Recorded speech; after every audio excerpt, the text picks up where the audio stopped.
मैं बहुत पापी हूं, दूसरे का धन हरण किया, कुछ हिंसाएं भी हुई, ब्राह्मण साधुओं का अपमान किया, माता पिता को गालियां दी, कष्ट दिया, कभी सुख नहीं दिया, और सबसे दुश्मनी करना मेरा स्वभाव है। अब अंदर ही अंदर मुझे बहुत जलन होती है। ये अपनी करतूतों पर मुझे बहुत पछतावा हो रहा है। मैं सोच करके कि कितना पाप किया है कांप जाता हूं, अंदर ही अंदर रोता हूं। कोई उपाय है मुझ जैसे पापी का नरक ना जाना पड़े और परम कल्याण हो जाए? तो उत्तर, उपाय क्यों नहीं है?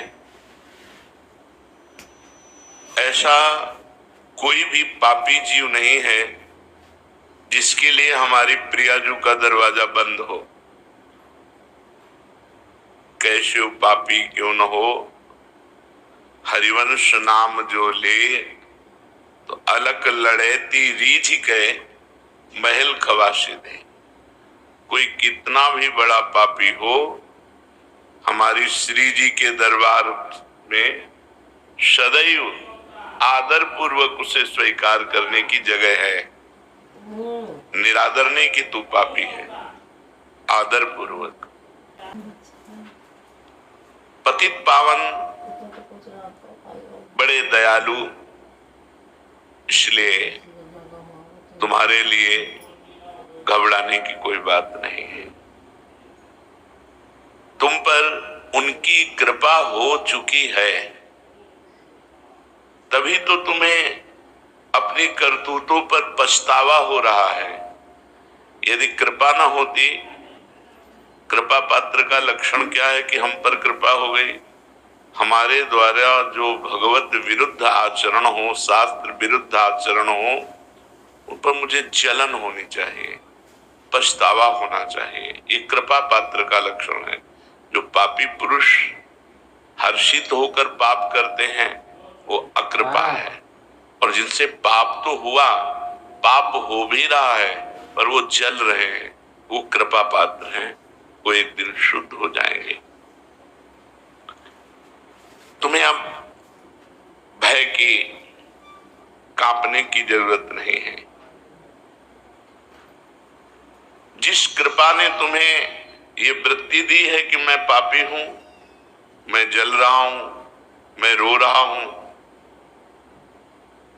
वो कृपा तुम्हारा निस्तार करने के लिए ही तुम्हें ऐसा पछतावा पैदा करा रही है।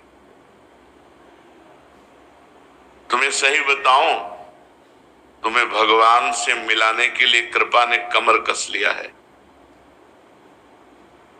उस कृपा पर विश्वास करो, मन में निश्चय करो कि मेरे ऊपर भगवान की अपार कृपा हुई है। नहीं, मैं अपने कर्मों का पश्चाताप करता ही नहीं, मैं जलता ही नहीं, उसी कर्मों को करता रहता। भगवान बड़े दयालु हैं। वे गिरे हुए पापियों को, नीचों को गले लगाते हैं, बहुत जल्दी अपनाते हैं। स्नेहमयी माता जैसे अपने बच्चे की गंदगी अपने हाथों से साफ करती है, ऐसे ही भगवान अपने कर कमल से उसके महापापों को साफ करते हैं और हृदय से लगा लेते हैं और उसे जगत पूजनीय बना देते हैं। जो महापापी है उसे भगवान अपने कर कमल से परम पावन करते हैं। अहम त्वाम सर्व पापेभ्यो मोक्षयिष्यामि मा शुचा। मैं तुम्हें पवित्र करूंगा, पाप रूपी मल को मैं धोऊंगा। और पाप रूपी मल को धोकर फिर हृदय से लगा लेते हैं और जगत पूजनीय बना देते हैं। भैया तुम चिंता ना करो, भगवान सर्वशक्तिमान है, सर्वेश्वर है। उनकी कृपा से तुम्हारे सारे पाप भस्म हो जाएंगे। तुम्हें भगवान ने स्वीकार कर लिया है। ये लक्षण है। तुम्हें भगवान की प्राप्ति होगी ये मुझे दिखाई दे रहा है, क्योंकि ऐसी जलन, अपने कर्मों का पश्चाताप करके रोना। अब तुम एक उपाय पकड़ लो, भगवान का आश्रय लेकर नाम जप शुरू कर दो। कोई भी पाप हो गया हो, ये उत्साहवर्धन के लिए नहीं है कि आप नाम जप करते हुए पाप करें, वो पाप भस्म हो जाएगा। इसे नामापराध कहते, ये आपको और कष्ट देगा। यदि आपसे पूर्व में पाप हो गए हैं और आपके हृदय में जलन है, भगवान का आश्रय लो और भगवान का नाम जप शुरू कर दो। तुम सब पापों से मुक्त हो जाओगे। देखना, तुम्हारी काया पलट हो जाएगी।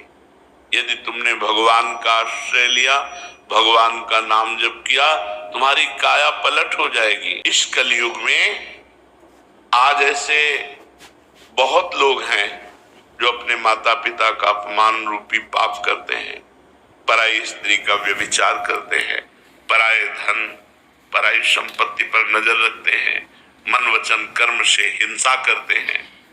ऐसे सब लोगों से प्रार्थना है कि कुसंग में पढ़ करके, मन ने मत करके तुमसे प्रबल गुलामी करवाते हुए पाप करवा लिया। अब तुम बिल्कुल डरो मत। ऐसे इतिहास साक्षी है, महान व्यभिचारी पापियों को भगवान ने महात्मा बना दिया। और भगवान ने कहा, अपनी जवानी संयम में नहीं बिताई तो पाप निश्चित हुए। ये यौवन अवस्था एक तूफान अवस्था है। जौवन ज्वर के ही नहीं बलकावा। ये जवानी का बुखार किसको नहीं चढ़ा? जहां जवानी का बुखार चढ़ा तो मनमानी पापाचरण होने लगते हैं। अगर भगवान की कृपा न होती तो जीवन का अंत इसी में हो जाता। निद्रा, भय, आहार, मैथुन, बस यही। भगवान का कृपा पात्र है जो अपने जीवन में असंतुष्ट हो चुका है, अपनी धन संपत्ति भोग विलासिता इससे असंतुष्ट हो चुका है और उसके मन में सच्चे सुख की चाह जग गई। एक हृदय में पश्चाताप होने लगा, नहीं मैं गलत हूं, मुझे सही मार्ग चाहिए, मुझे निष्पाप होकर परम पवित्र भगवदानंद की अनुभूति चाहिए। वो कृपा पात्र बना, वो भगवान का कृपा पात्र है। नहीं तो जीवन अंत तक अशुद्ध आचरणों में ही व्यतीत होता।